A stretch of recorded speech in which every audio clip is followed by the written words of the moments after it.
Hello. Hi, I'm Nick Radcliffe. I'm your speaker. There's no one here to sort of start the thing, but I'm figuring you're all here, so we should probably just go, unless anyone objects to just going. So my name's Nick Radcliffe. Yes, I'll give myself the extra few minutes. I'm from Edinburgh, a part of the world that you might hear is currently part of the European Union and part of the UK, but at least one of those two things probably won't be the case for very much longer. Very much hoping we're still part of the EU. I have a small data science company in Edinburgh called Stochastic Solutions, and I'm also loosely attached to Edinburgh University, and I'm one of the people who runs PyData Edinburgh, so you should come to that and give us a talk sometime. And today I'm going to talk about creating synthetic data. I'm sure you all have some idea about what that is, maybe almost certainly most of you will have done it at some point. The way I think about this, we have some kind of a spec of the data that we want, and we have some kind of a synthesizer process or bit of software in practice. And usually what a synthesis process should enable you to do is to generate as much data that you want that conforms to that spec, unless the spec is very restrictive and says there should only be 3 records or something. I thought I should talk briefly about reasons why you might want to synthesize data, though probably this is fairly obvious. I think the reasons fall into 3 main categories.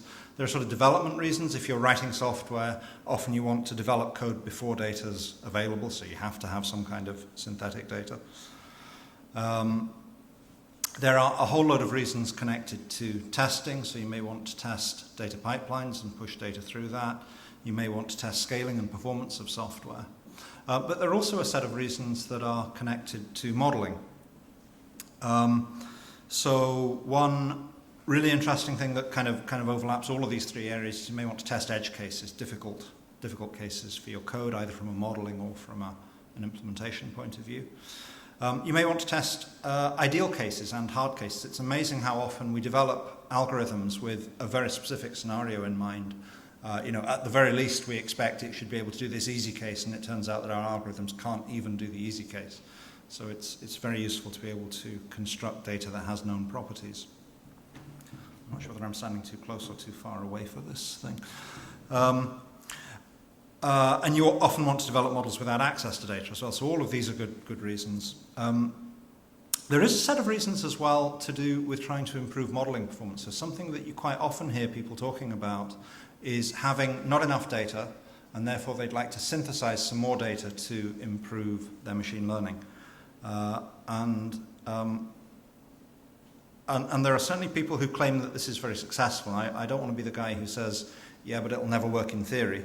But in theory, I think this is quite problematical, because in order to synthesize data with the right patterns, you kind of already have to understand the patterns that are in there, and you're probably developing your machine learning models to recognize those patterns. So I think there's sort of a problem with that concept, and you probably don't need to develop a model if you can do that. But anyway, there are people who use it for that reason with some apparent success. And wherever there's a red star, it means I'm skeptical about this claim. And another really common reason that isn't really to do with any of these is that you have some data that you would like to make available to people, but the data is sensitive in some way. It contains personal information, or it contains secret information, or whatever. And you want to create some data set that's sort of just like the real data in some sense, but isn't the real data. And so in that case, we go back to this model I've got of sort of a spec and a synthesizer and some synthetic data. In that case, really, the specification is the real data. And what you need is to characterize that real data to produce the spec, at least theoretically. And what you're trying to do is create this kind of synthetic twin, this data set that has all the same properties as your original. But, and it's a big but, we have to be careful about what exactly it is that we want to be the same about the 2 data sets. And you say, well, that's easy. We want everything to be the same, except, it should be different. But it's actually not a pedantic point at all. The only data that has exactly the same properties in all respects as the original data is the original data, and that's the very thing we're trying to get rid of. So we do have to be careful about what it is that we want to be the same in our synthetic data. And I've listed some things that we might want to be the same here, roughly speaking from easy to make the same to hard to make the same. Getting the shape of the data to be the same, to have the same, if it's tabular data, to have the same fields and the same types, and the same sorts of values and the same broad structure and the same ranges, that's generally quite easy. Having similar univariate distributions, so if we look at the variables one at a time, that's usually fairly easy. Gets slightly harder if you start looking at things like missing values and distributions of missing values, looking at outliers, looking at patterns of duplicates in the data and stuff like that. Strings are interesting. Sometimes you regard strings as opaque things and all you care about is the number of different strings you've got, but sometimes you care about the structure of the strings and what's inside them, and that can be hard. Sometimes you want to remove PII data, as I've already talked about, PII being personally identifiable information or some other sensitive data. Sometimes you want to ensure that if there are multiple tables that they have the right relational structure between them. Going back to this removing sensitive or PII data, sometimes you want to be able to prove that you've removed the PII data. What does that mean? Well, if in your real data you happen to have Nick Radcliffe, me, in the data, what if your synthetic data set turns out to have Nick Radcliffe in it as well? I mean, is that okay? Is it okay if you can prove that that's a synthetic Nick Radcliffe, not the same Nick Radcliffe that was in the original data? An extreme version of guaranteeing that you've removed the data is actually to check that you never generate anything that was in the original data. But of course, if you do that, you're failing to respect the structure of the original data because, you imagine you just generate an infinite quantity of the stuff, and which, okay, would take a long time, but in principle, if you generate enough of the stuff, you could look for the holes and now you'd find out what was in the original data. So there are lots of problems like this. And of course, the hardest thing of all, which is probably what people have in mind a lot of the time, is that they want the multivariate distributions to be the same at all orders, all the patterns across all the sets of variables to be the same. And that's basically impossible, certainly in the extreme. So, what are some approaches? There are lots of approaches. The one that most of us use is we just write some code, right, to generate the right sort of stuff. Another really common thing is to take real data and anonymize it in some way. So if there is sensitive stuff, we sort of blat it out and replace it with other things. Or we resample the original data, either a column at a time or a value at a time or whatever. There's a very popular approach at the moment of generative adversarial networks. Who knows about generative adversarial networks, GANs? Okay, not very many of you. Broadly speaking, the idea with generative adversarial networks is that you have two different systems, two different neural networks typically in this case, one of which tries to create data that matches the original data, and another of which tries to tell whether any particular row of data is from the original data or is from the synthetic data. And broadly speaking, you reward the monitoring network, the one that's trying to tell whether it's synthetic or not, whenever it correctly detects synthetic data, or indeed original data, and you reward the generative network whenever it fools its adversary, the one that's trying to tell them apart. This was an approach invented by Danny Hillis, evolving sorting networks with genetic algorithms about 30 years ago. And that's proved very popular. Those are mostly concerned with getting the multivariate correlations right, and they're not very concerned typically with one of the big problems with neural networks, obviously, is that typically you don't really understand what's going on inside them, and it can be very hard to say, well, what's really being used from the original data. You haven't got this clean separation. So what I'm going to talk about is how we really separate that specification very carefully so that you can look at it and you can understand exactly what you're generating. And I'm going to be more concerned with structural properties rather than statistical properties of the data at the moment, though eventually we hope to do more. So broadly speaking, if this is our goal in the special case of trying to create a synthetic twin, i.e. data that's sort of just like this but different, the way we're going to use it is we're going to use two things. TDDA is an open source library that some of you may possibly have heard of or use, all about testing data. I'll show you that and talk through it. And we're going to use some currently non-open source software called Miro, but over time I'm hoping that may change. I have a track record of showing things at conferences and eventually releasing them, so I hope that's going to happen. The point I really want to focus on is that this specification needs to be human readable. We need to be able to look at it and understand it and edit it and check that everything in it is stuff that we're happy with and be able to change it. Now, when I say human readable, obviously what I really mean is geek readable, because it's going to be JSON, but there are rumors that geeks are humans too, so I think we're okay. And very importantly, I want this specification to be the only connection to the original data. So as soon as we've generated that, we can kind of throw away the real data, and there is no connection left to it at all. And we can look at exactly what's gone into our recipe for synthesizing data. Oh, it must be demo time. Right, so I'll show you this stuff. How are we doing? We're doing okay. So, I'm going to start off by loading some data that we're going to start from, which is just going to be a small amount of bank data. And I will show you what the records look like. I'm going to show them kind of transposed because I'm trying to make everything big so people at the back can read. And you can see it's simple kind of stuff. We've got account numbers and open and close dates. The close dates are null in a lot of cases. We've got a whole load of stuff describing people, their addresses and their names and their phone numbers and email addresses and stuff like that. We've got their account type, which has a few different values. We have overdraft limits and we have a cash card, and we've got 10,000 records here. So this is simple stuff.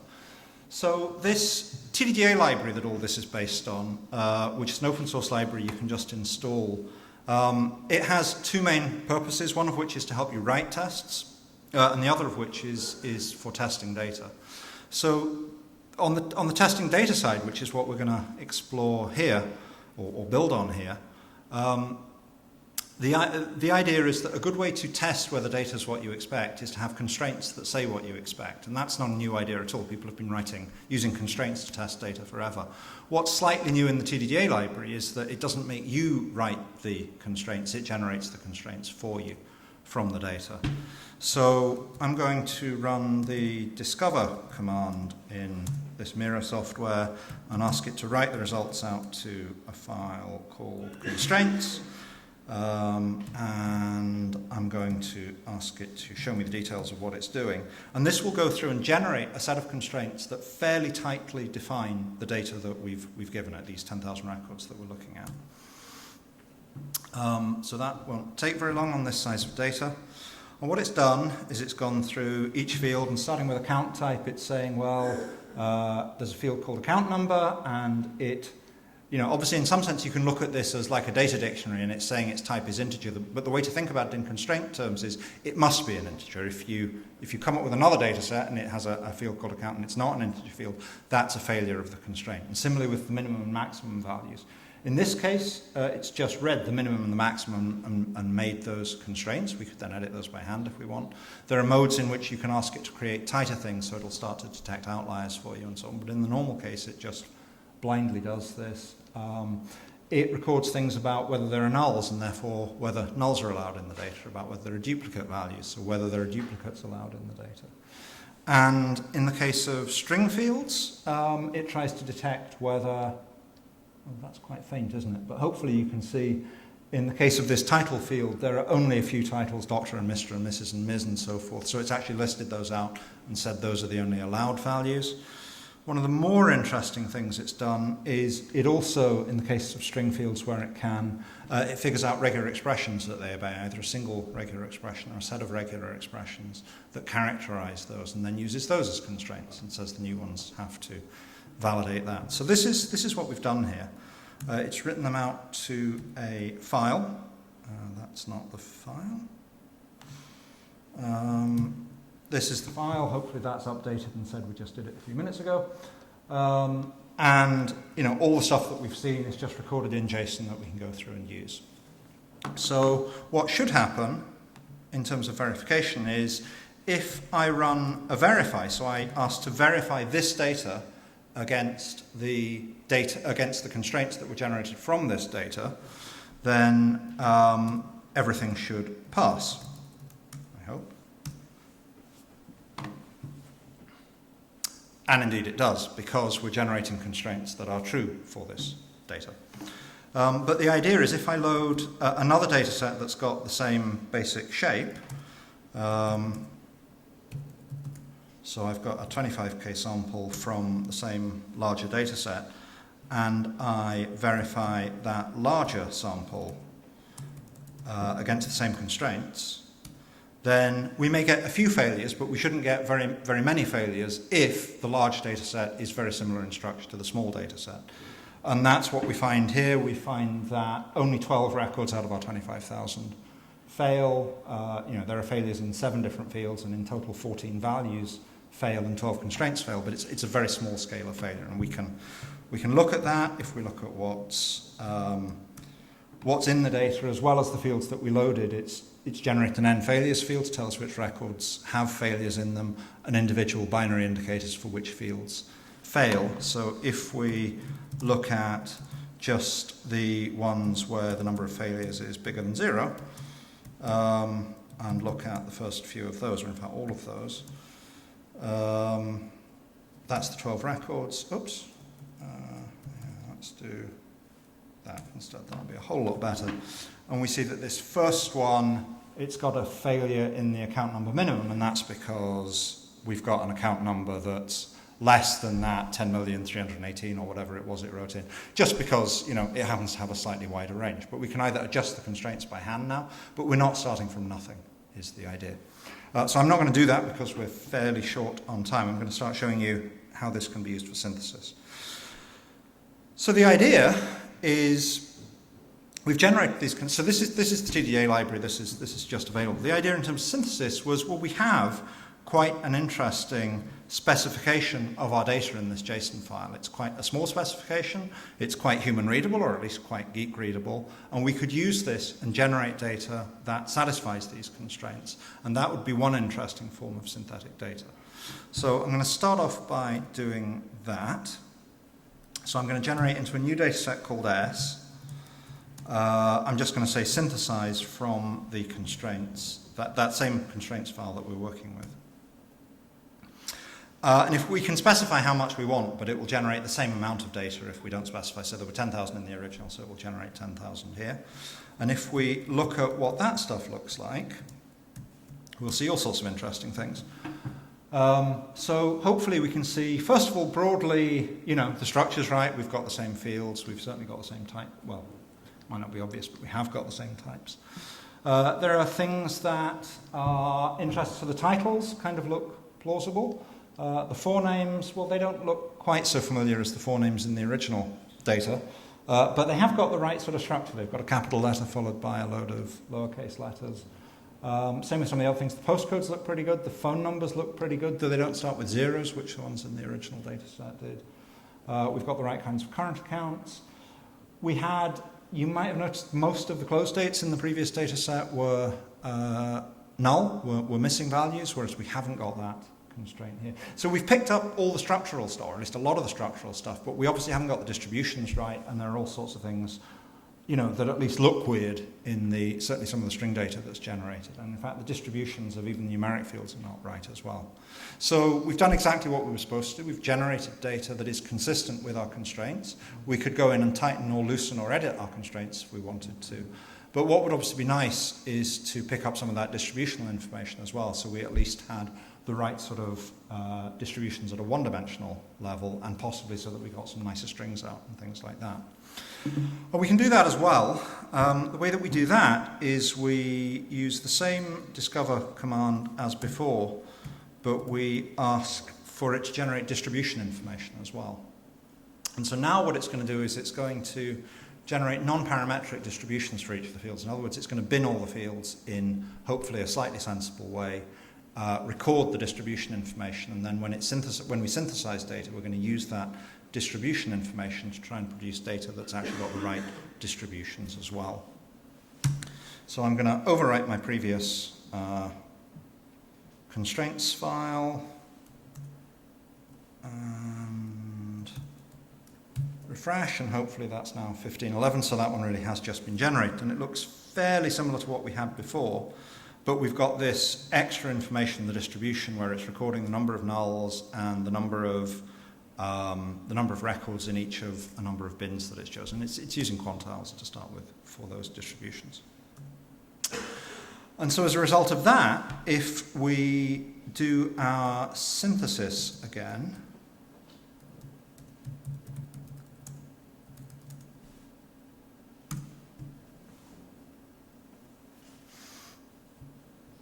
and look at the first few records that we've generated, things start to look a bit better. So in particular, we can see that we've got a lot more nulls in our closed state. Indeed, it might be entirely null, but if we look at that, hopefully it's not. So we've actually got 8,438 nulls, and if we look at our original data, because we're using exact sampling, then and because this is the same size data set, we actually get exactly the right number. If we had generated some different quantity of data, we'd have got exactly the right proportion up to integer rounding. And that's true for all the bin counts and so forth as well in the individual fields. The other thing that's happened here that's quite interesting is that we've got much better names coming out, and indeed much better addresses and things coming out. They're not right at a multidimensional. In fact, the email addresses look much better as well. I don't know if you noticed, but last time when we had the synthetic email addresses, they had sort of broadly the right structure, I hope. Broadly the right structure. Some of them ended in .com and so on, but they didn't really look very much like email addresses. Whereas these ones look much more like email addresses, but they don't look. Well, actually, that first one does look a bit like it might be the right one because it's Maya and Maya, but that's a coincidence. He says. Molly looks good too, doesn't she? So does Lucy. Ah. Oh, I bet that's because I did, when I showed you the data, I showed you the wrong data. You know that thing about when it looks too good to be true? Yeah, okay, that's more like it. So we've got email addresses that look better. They've got sensible hosts and so forth, but they don't quite match names because we're not doing multidimensional stuff at the moment. But over time, we'll start to do multidimensional stuff as well. But how has it got the forenames and the surnames and things right? Well, the reason for that is that, although I didn't mention it, it wrote out something else in the file as well, which is a content classification. So what we have is pairs of spotters that try to spot known kinds of data and generators that generate data that is of the type that we know. So in particular, we recognize a whole bunch of, in this case, British forenames and British surnames. We classify them as UK forenames and UK surnames, and then we use that as a hint when we're synthesizing the data to generate from a corpus that we already know of good forenames and surnames and so forth. And that happens, we've got that, and those can be based on regular expressions, they can be based on sets of known examples, they can be based on almost anything. And so that's quite a powerful mechanism for getting this. And what we'll obviously be doing next is saying, well, sometimes you get a forename and a surname and you join them together and those should be connected to an email address and maybe they ought to have the right gender and all that kind of stuff. But we haven't done that yet. So broadly, that's where we're up to at the moment. I should stop very soon, so I'll go back to the slides and just finish up. So that's what we've got. You've kind of seen what's going on there. And so this specification consists at the moment of three things. Of the constraints generated by TDDA that describe kind of the shape of the data. These non-parametric distributions that we use to get the one-dimensional distributions right. And these pairs of detectors and generators that characterize data and then generate data of the right kind for that. In terms of what's available, the TDDA library is available now, either from PyPI or from Git in source form. The stuff for generating strings that match regular expressions is not available yet, but I will make that available certainly in the next year, maybe in the next 6 months. I hereby commit, though it turns out Hypothesis has got that built in already, so maybe you can get that a different way. And Miro, the overall software I was using to do stuff, isn't available right now, but I am working on a plan to try and make that available over the next year, so I hope that might become available too. And that's pretty much what I wanted to say. If you're interested in the TDDA stuff, there's a blog, there's the open source stuff, there's a Slack channel, you can ping me, there are Twitter accounts and all sorts. These slides are available at that URL, and I don't know whether I allow myself any questions or not. I think we're pretty close to the half hour. We can maybe take one question if anyone has one, otherwise I should hand over. I've stunned you all into